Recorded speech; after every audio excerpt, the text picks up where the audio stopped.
Hi everyone, I want to make a few comments now about doing interviews, and hopefully this will be helpful in some way for part of your fieldwork, which is to conduct 3 interviews.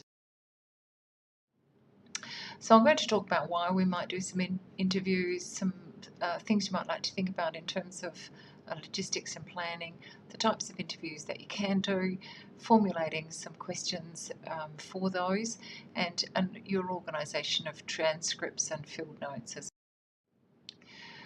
Research interviews in many ways draw on skills or knowledge or experiences that you've already had. So there's a whole range of interviews that happen in everyday life, from an informal conversation where you might be asking somebody some questions about their weekend, about their family situation, about what sort of work that they might do, what they're studying. And you might see that as a kind of an informal interview, really, in that you're asking questions, you're receiving answers. And of course, in the best conversations, that's an equal exchange. Um, there are a whole range of other ways in which you might have been on the receiving end of somebody interviewing you. For example, every time you go to see a doctor or a health professional in some way, or if you've been to see counselling services, then somebody else has done the interviewing of you. You've been an interviewee in that process. And then you'd be also aware of journalists doing interviews, perhaps even a posse of them sometimes, and television, radio interviews. So interviewing is quite a common part of everyday life.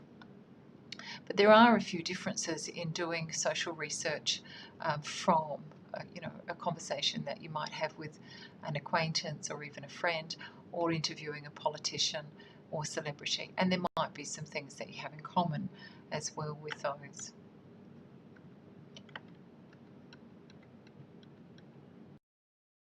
So in terms of interviewing in social research, interviewing allows the researcher to obtain particularly rich, really detailed information about how people view and experience their particular worlds. And I think that we are all,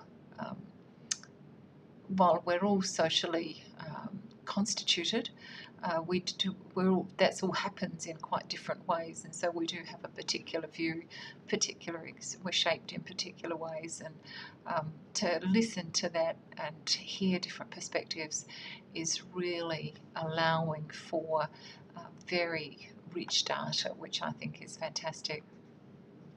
Interviewing is quite flexible. You can do that over the phone with somebody. I've recorded interviews, I've made notes as I've talked to somebody over the telephone.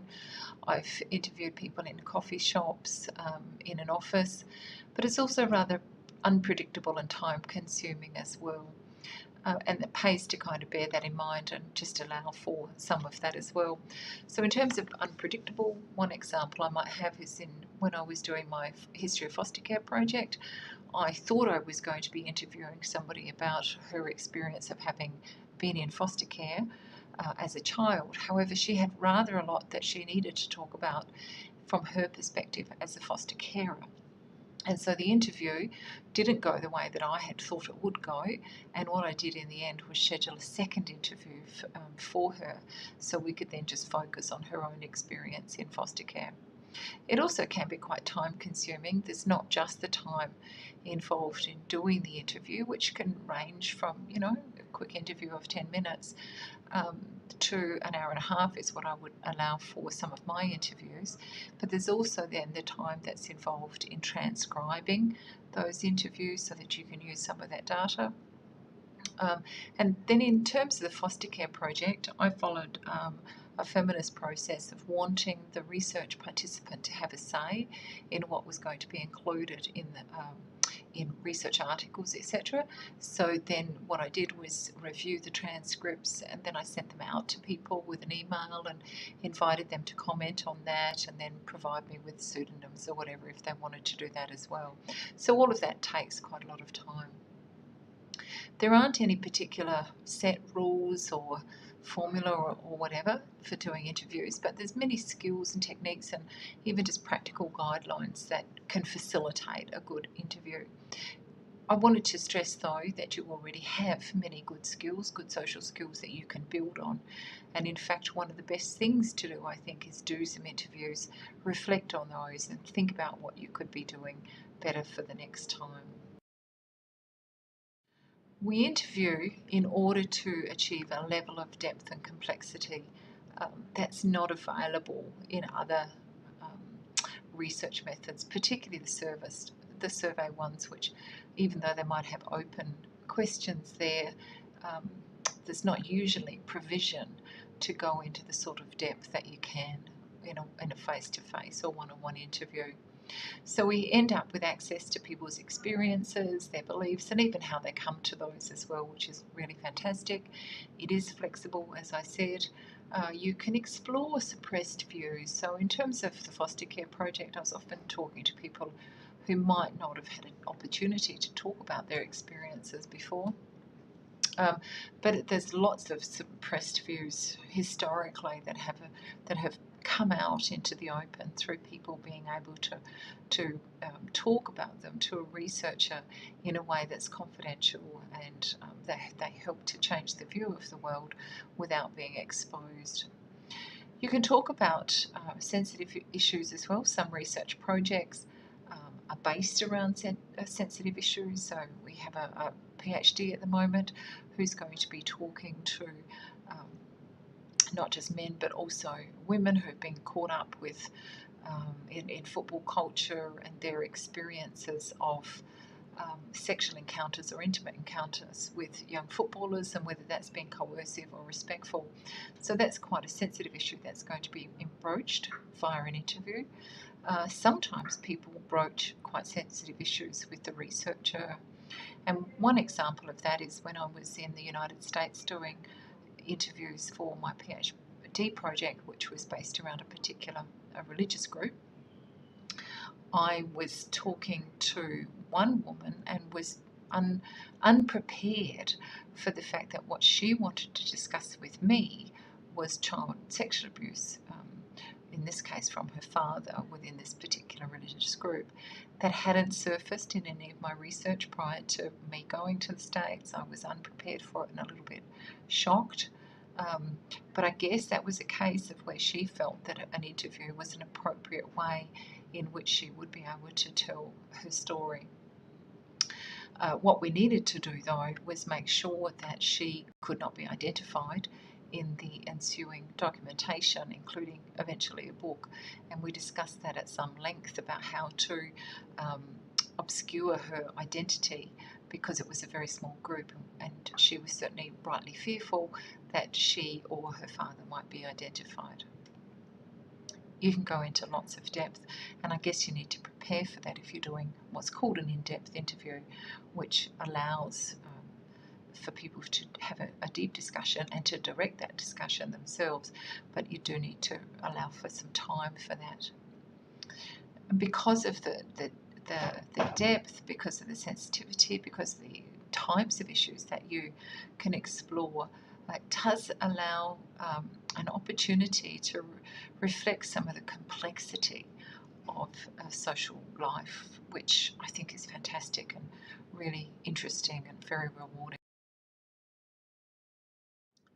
So that's some of the reasons why we might do it.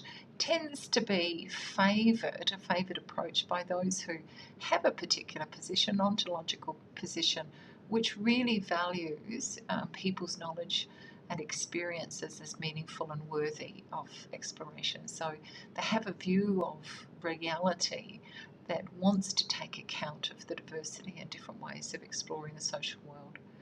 Pays to remember, though, that interviews do produce a particular representation or account of an individual's views and opinions, and therefore are not generalisable to an entire population. That really is important to bear that in mind. If I use my foster care interviews again as an example, I have had people who've had fantastic experiences in foster care, and yet if I just took one of those and said that is what foster care is about, then that would be a wrong thing to do, because I've also had people who've had awful experiences, quite traumatic. And so it's particular views. Once you get a whole range of stories, as I did in foster care, then you know that in actual fact there is a continuum of experience from really awful to really good. To be a successful interviewer, there's a few things that you need. A genuine interest in people and how they come to form their views is certainly mandatory. The skills that you need you already have to a very large extent. You're interacting with people on a daily basis, so some good general skills in building rapport, being interested in somebody else, asking some questions. So just those personal, what we might call people skills, are good skills to have. I'm going to talk a bit more about framing questions. Listening is very important in the therapeutic community. There's something called active listening, where you are listening and fully engaged with the person, and therefore you do summaries and you ask further questions, you do a bit of probing, so you're really involved in that conversation. The other point about listening, though, is that you do need to listen. And so for people who like to talk a lot, my advice is that you need to take a different role when you're doing interviews. And if you find yourself talking a lot, remember that you need to back off and create space for the other person, because interviews are not about us as researchers. The interviews are about the person that we're listening to, the research participant. It's a good idea to pay close attention. Lots of information comes through the use of particular words and body language as well. So if I see someone tearing up, I might want to ask them a little bit more about that, or I might want to suggest that we have a break as well if somebody seems to be getting distressed. If somebody closes off, then I might want to probe about why they have done that. Ask a few more questions about that particular thing. There might be something that they're feeling quite defensive about. So in terms of the interview, I'd gently ask a little bit more about it. So it's paying attention, therefore, to the whole person. And gently probing. And I do mean gently. I don't think a research interview is a place to be combative or confronting in any way. You need to be willing to challenge. So if somebody says, well, I had a really good time in that experience, and then later on they tell you that it was shit, then you might want to contrast those two comments, but you can do that gently without making a big deal of it. So in terms of logistics and planning, you do need to be clear about the who's going to be interviewed and why, and you will have already sorted all that out by now. How many people? You'll be doing 3 for your project, and how many times will each person be interviewed? So from that, you've become aware that it is possible, not for your project, but it is possible to re-interview people, and there might be different reasons for it. I've already given you one example of when I interviewed somebody and it was unpredictable, and then I re-interviewed her later on. You might also want to interview people at the beginning of a research project and then interview them later on to see whether they'd thought any more about your particular subject matter. Or you could be doing longitudinal studies, in which case you might interview the same people over a long period of time. In the case of 7 years, in some examples that I've heard, to talk about their different experiences. When do you know when to stop? Mostly what I tend to do are what's called in-depth interviews, and in that respect I have a few guiding questions, and then I permit the interviewee to really run that conversation and talk about what they want to talk about. I tend to know when I've got to the end of the interview, because it feels as if, and it is really a feeling for me, feels as if we've got to saturation point, covered everything. So there might be a time when the interviewee gets a little bit more rambly, going off on a whole lot of different tangents, and I think, well, we've probably covered everything on this particular topic. I might indeed be feeling saturated and not even be able to take in anymore, which is why it's good to have recording equipment, so that doesn't matter too much. You can listen to that later on. So it just kind of feels as if I've had many interviews where I've just felt that we've come to a natural conclusion. You might also have time constraints as well, and be really on the ball towards watching time. So that might be the way in which you know when to stop. What type of information would be valuable? What do you ask them? Well, and how do you record it? So the recording you can do in a number of ways. You do need to make sure that you have the consent of the interviewee. I've done recordings over the telephone, but I still make sure that the person has consented to me doing that. What do we ask them comes a lot from the prior research that you've already done. So you will have already worked out what the gap is, what's missing from the information, and use that as a guide to develop a few questions. Now, depending on what sort of interview you do, you might have developed some really structured questions that you need responses to, or you might do as I do, which is the more unstructured, in-depth interview, where I have a few guides, maybe some demographic questions, when were you born, etc., and then some other questions that I might want to cover during the process in there. And then towards the end, I'll just flick through that guide, make sure I've got everything that I've covered. But usually by then we've covered a whole range of topics, led, as I said, more by the interviewee than by me. You also need to be thinking about when and for how long. I've described some of the interviews that I've done. I've done them in coffee shops, in restaurants, in people's homes, in my office, in executive boardrooms here, etc., etc. You can use any of those facilities. If you're in a public place, which is often the safest thing to do, just bear in mind ambient noise and the importance to have good recording equipment, because sometimes, unfortunately, recording equipment picks up more of the ambient noise than it does of the interviewee, and that is very, very difficult to transcribe. In terms of how long, if I just covered that, that will be a bit time dependent on yourselves. How much time do you want to give this? And I allow quite a lot of time, but that's because of the nature of the research that I do. You might find that 30 minutes is fine for each person over a cup of coffee or something like that. Gaining access, you've probably already covered all of this in terms of your ethics application anyway, how you're going to make contact.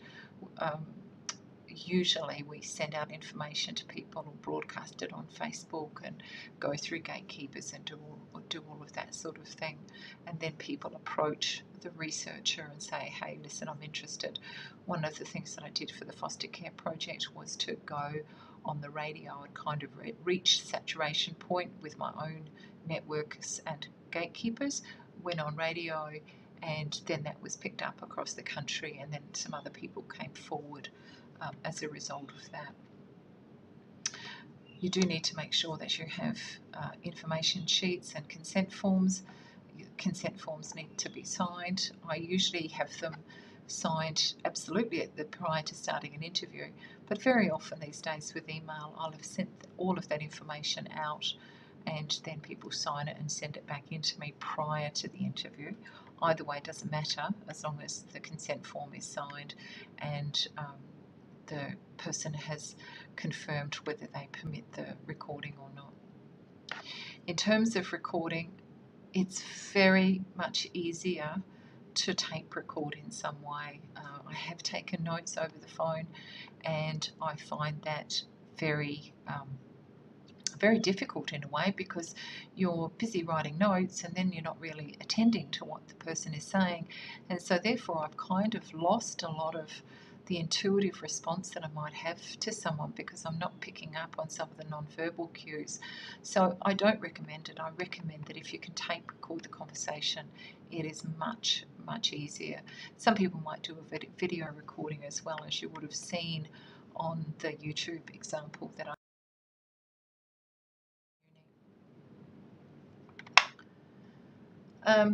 in terms of the types of interviews, there's a whole range of those, from very formal, what I might call structured interviews, questionnaire-based interviews at one end, where there are specific questions that you want answered, to more of what I do, sort of really totally open-ended interviews that might be about, not necessarily about their life. Some people would do that in terms of an oral history, but tell me about a particular experience in the way that I'm interviewing. So tell me why it was that you became a foster carer, for example, and we might start off there very broadly. The most common type of interview is face-to-face, but it's not the only one. So a structured interview does have set questions and a format. So the survey-based interviews really are the ones that have closed questions. If you think about some of those that you might have responded to at home on the phone, marketing surveys or whatever, those people talking to you will have some set questions, and they are really not interested in exploring it because of the nature of the interview. Not that they're bad interviewers, that's not what I'm suggesting, but they have particular answers that they're looking for. Semi-structured is the one that I've been banging on about, the sort that I do, where I just really have a few items on a few questions that I have as backup more than anything else. But really what I'm interested in doing is handing over control of the conversation to the interviewee, and then I'll just follow up and explore questions in more depth as responses are forthcoming.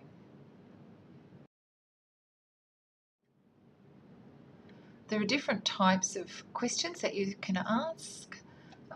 There's introductory questions, and these I would ask things like, have you read all of the information?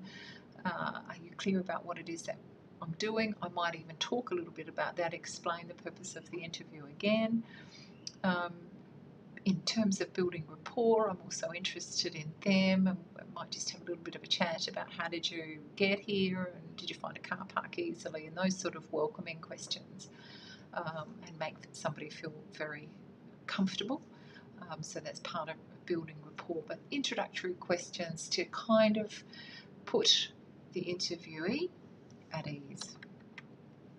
Then you go into your key questions, so a range of questions from your guide that you want to get answers from. And then you want to go a little bit deeper, as I said, and they're the exploratory or probing questions. So tell me a little bit more about that. How did you feel when that was going on? And how do you feel is really fun. It's kind of a cliched question, but a really, really useful one. So you want to go a little bit deeper on something, so you ask a bit more about it. And then you might have some summing up questions. So is there anything else you'd like to tell me about that experience? Is there anything more about your experience as a student at the University of Adelaide that you'd like to say? So there's a range of questions that you can ask, and some of those you might want to have as closed-ended questions. The majority of the key ones and the exploratory one are likely to be open-ended questions. Summing up questions might be more closed-ended, like, have you got anything else that you'd like to say?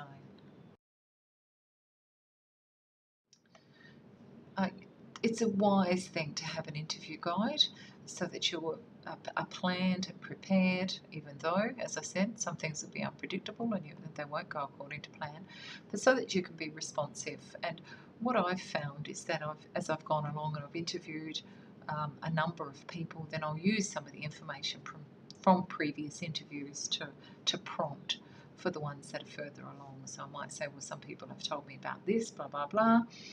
Was that your experience as well?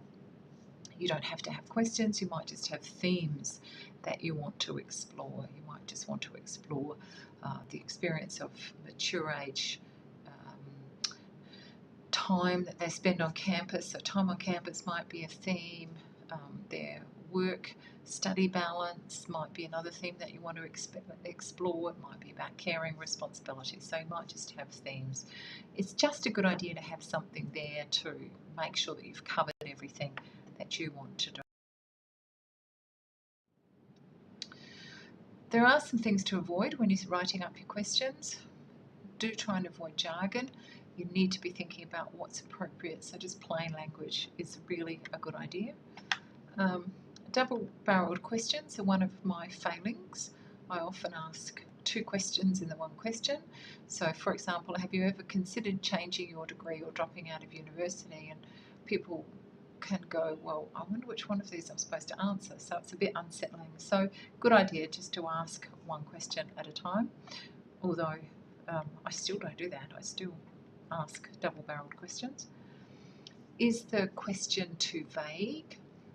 Because a vague question often does tend to produce just a vague answer. So if the question was just what services do university students need, well, that's pretty vague, because you're talking about services in terms of food. Are you talking about services in terms of counselling or other forms of one-on-one support, or are you talking about services in terms of enrolment or faculty advice? There's a whole range of services that university students might need, and so to be a bit more specific can be helpful both for your research project and for the participant. Is the question biased or misleading? So the example I've used there is doing a BA isn't going to lead to a job. Would you agree with that? That is both biased and misleading. It's revealing that you don't think a BA is going to lead to a job, and it's also misleading because they do. So you want to avoid that sort of thing and frame things as neutrally as possible too. You also want to think about whether you've assumed too much knowledge. So in terms of, and I guess this is what could be called the curse of knowledge, because you will have a whole lot of knowledge on your particular area now as a result of doing a literature review and thinking about all of this. And you've discovered something called the Bradley Review, but then you ask a student, what do you think of the Bradley Review? That might be assuming too much knowledge. So think about that as well. Have you assumed too much knowledge on the part of the other person? Not that I'm suggesting that you treat them as if they're not knowledgeable. You might just have specific knowledge. Is the question patronising or insulting? For example, tell me about how you could have done better at uni. Yes, that could be taken. Unless somebody had just said to me, I feel as if I could have done better, then it might be appropriate to ask them that, but just out of the blue, perhaps not. Is the question intrusive? Well, it depends a little bit on your research project there. Often financial questions are deemed to be fairly intrusive, but if that was your research project and that was very clear and they've received the participant information sheet and they've signed off on it, then that might be okay. So just some things to be thinking about there in terms of framing questions. It is a good idea to pilot your interview schedule, so test it out with somebody else. Just run a few questions past them and make sure that you've covered most of those things, that they're not double-barreled questions, that there isn't too much jargon, that you're not assuming too much knowledge. So if just, a family member or a friend, you can run past the questions and say, hey, does this kind of make sense? That's usually a very helpful thing to do. When it comes to managing the interview, clearly the first thing you need to be doing is establishing rapport. You'll be already probably very good at this. It is about developing a sense of trust and ease. Being friendly is the way to do that. And heavens, just talking about finding a car park on the way in, or how did you find getting here very easy. Talking about the weather is fantastic. You can just be friendly and kind, and that will make the situation a bit easier. Some people can be quite nervous coming into an interview, so whatever you can do to put somebody at ease is a good idea. I know interviewers who set up quite elaborate rituals really, and have a cup of tea, teapot and biscuits, and really make sure that the person is going to feel at home and at ease in that situation. So you can go from that extreme to having somebody, going to a restaurant and just having a cup of coffee or something, or doing that in the hub. That's a way of being friendly and kind as well. I've done interviews in an office as well, and sometimes it is about your manner more than anything else. You do need to have some good communication and listening skills, and knowing when to back off. If somebody's getting upset about what I'm talking about, if they say that I don't want to talk about it, then I don't pursue that at all. I usually let that go, because that's part of what I send out in my participant information, that if there's something that I don't want to talk about, then that's entirely up to them. And the active listening skills I've already talked about, where you want to make sure that you're paying attention, summarising what they're saying if you don't really understand it, gently asking some more and probing a little bit deeper. And particularly making sure that when it comes to an interview, you're not doing more talking than the interviewee. You must be listening more than anything else.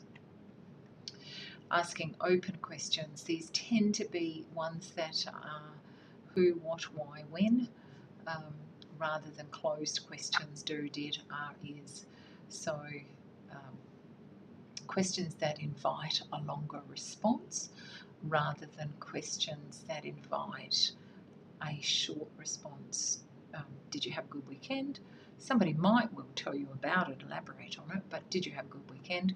Could invite just a yes, thank you response. Whereas, what did you do on the weekend is setting the person up to respond with more information, and that's really what you want for most of the interview.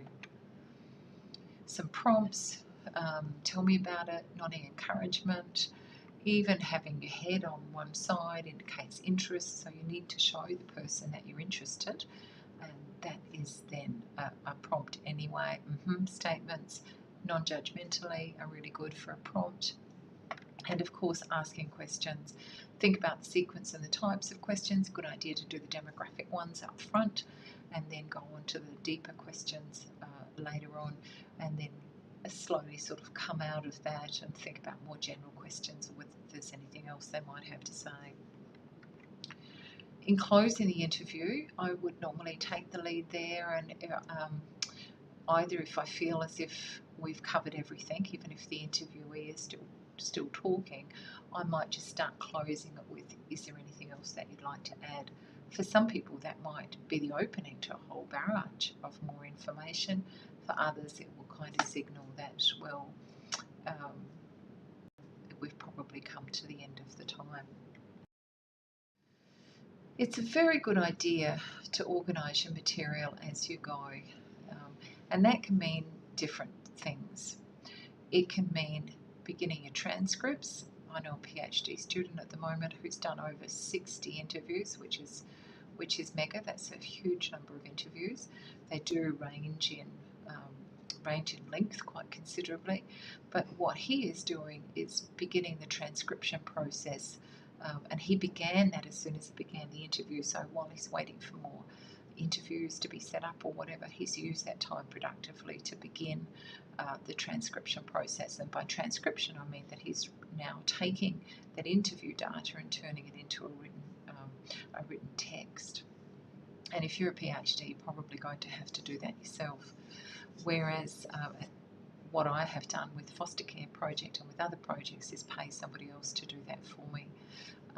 So it's a good idea to organise it as you go, so there's that scale of it. I'm not suggesting transcription necessarily for your projects. By all means do it if you want to. If you don't want to, you might just want to listen to the recordings again and again and pick out a few pithy quotes there. Just transcribe those bits. I'm going to leave that up to you. But you will also be making some notes, I hope, and be doing some data analysis during the collection of your data. So that's what I find that I do, that I'll be listening to somebody and certainly paying attention and doing all of that, but I'll be noting some themes on the way through. And these are themes that I might take up with other people during the interviews, but they're themes also that I'll come away from the interview and just jot that down. So one of the themes that I've noticed, for example, in my foster care project is the number of women who are quite abusive of children. So that's quite a striking theme. And so I have already made note of who made comments about that. I've made note that these might be women who are birth parents, foster parents, aunties, siblings, so a whole range of people who've been really quite cruel to children on the way through. So I've made some notes of that and already started to think about the analysis while I was still doing the collection. So it's a good idea to somehow keep yourself organised as you go, and the more organised you can be, the easier that is when it comes to doing your final report, I guess. So, in summary, interviews are a fabulous way of collecting data, I think. They are they suit some people better than others. They certainly suit me. I really do enjoy them, but I appreciate that for other people they don't, and that's absolutely cool as well, because there's such a range of data collection methods. It's a good idea to be organised in advance, and that's where your literature review helps enormously. To have done your research, you know what it is that you want to be asking people, but make some decisions about whether you want to ask people quite structured questions, whether you just have a few things that you want to go through and you want to keep in control of that, or whether you're really happy to explore in depth with someone. The difficulty with the in-depth interviews is that they do take a lot more time.